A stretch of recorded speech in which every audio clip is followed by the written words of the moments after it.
저는 어릴 때 스스로를 난쟁이처럼 바라봤어요. 가까운 관계에서 오는 부정함시 때문에 자존감이 박살났죠. 제가 특별한 존재라고 생각하지도 않았었고 미래에 대한 기대감도 없으니까 진정한 노력을 할 수 없었습니다. 그러다 운명처럼 도서관에서 신과 같은 스승님들 영접했고 그들의 특별함을 무의식에 완전히 받아들인 후부터는 비로소 저 자신도 그들처럼 특별한 존재임을 깨닫게 됐고 무의식에 나는 무엇이든 할 수 있다 이런 확신을 갖추면서 노력할 수 있게 된 것 같습니다. 자신을 나약한 존재로 바라보는 그런 한계 설정을 가지고는 노력조차 제대로 할 수 없습니다. 그러니 오늘은 여러분이 어떻게 영웅을 받아들여서 자아상을 변화시키는지에 대해서 알려드릴게요.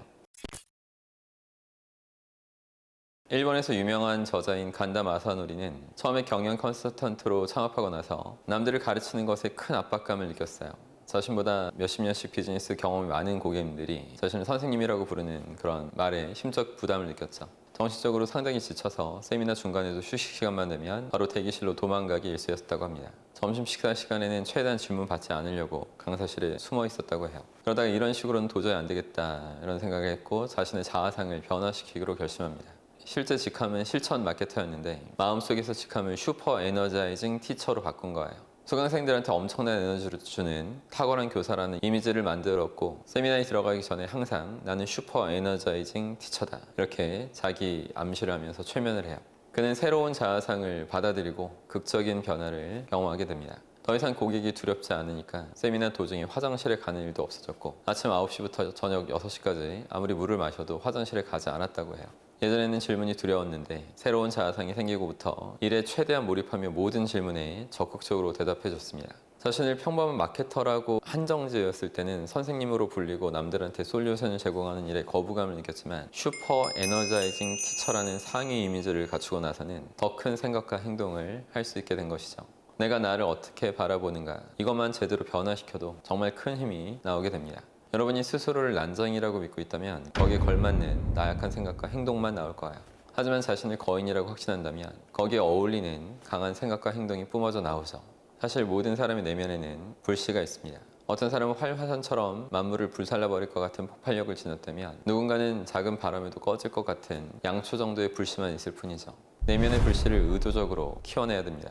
생존 전문가 베어 그릴스가 오즈에 가면 가장 먼저 하는 일이 불 피우는 거예요. 야외에서 저체온증에 걸리면 생존 확률이 크게 떨어지기 때문이죠. 그는 불싯돌을 힘차게 쳐대면서 작은 불씨를 만들어냅니다. 작은 불씨가 생기면 모아둔 마른 장작들을 넣으면서 불씨를 거듭해서 계속 키워나가죠. 이 과정은 상당한 에너지와 집중력이 소모됩니다. 그래도 불을 활활 피워놓으면 체온을 유지할 수 있고 저녁에 야생동물의 습격을 막을 수 있어요. 음식을 익혀 먹을 수 있어서 식중독에 걸리지 않게 되고요. 야생에서 불이 반드시 필요한 것처럼 내면의 불씨도 반드시 키워나가야 됩니다.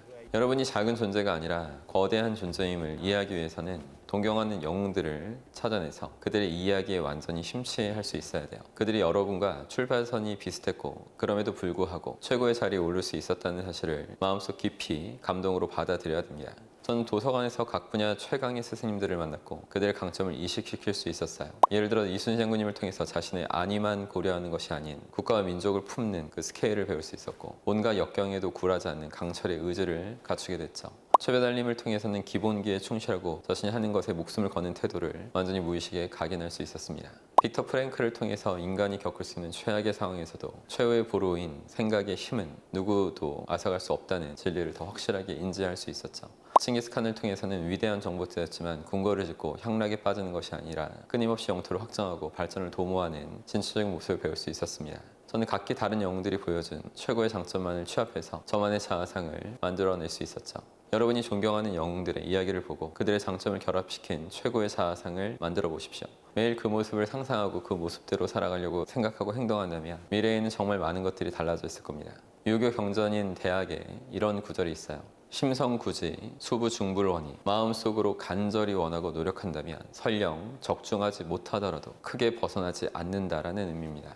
여러분이 높은 자아상을 갖고 최선을 다해 살아간다면 그 모습에 최대한 가깝게 다가갈 수 있게 됩니다. 여러분은 난쟁이로 태어나지 않았어요. 마음먹기에 따라서 용처럼 날 수도 있고 사자가 될 수도 있고 고래처럼 살아갈 수도 있습니다. 어떤 모습으로 살고 싶은지는 여러분의 자유지만 지금보다 더 큰 위대한 자아상을 갖고 사시기 바랍니다.